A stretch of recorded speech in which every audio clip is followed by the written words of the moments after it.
Баршаңызға сәлем достар, сіздермен дәріхана аптека арнасы. Ағзаны тазартып, өмірді ұзартатын дәріні білесіз бе? Видео басталмай тұрып, достарыңызбен бөлісіп, өз пікіріңізді білдіре кетіңіз. Белсендірілген көмір жайында не білесіз? Көптеген ауру мен жайсыздықтан құтылып, сергек жүру үшін адам жылына 1-2 рет ағзасын тазартып тұру керек. Салауатты өмір салтының бір тармағы іспеттес бұл амалды әркім өз үйінде жасай алады. Бұл амалды жасамас бұрын дәрігерден сұраған жөн болады.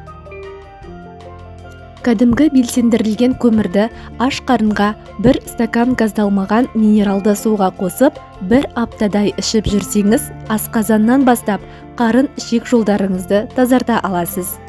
Бұл дәрінің 1 таблеткасы 10 килограммға төтеп береді, яғни салмағыңыз 50 килограмм болса 5 таблетка, немесе 60 килограмм болса 6 таблетка бірден ішуіңіз керек.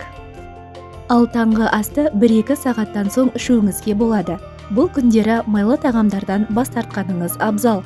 Күніне міндетті түрде 1 немесе 2 литр су ішу керек. Көк шай, фитошайлар ішіп, әртүрлі көкөністер жеп, ағзаңызды еш қиындықсыз тазартыңыз.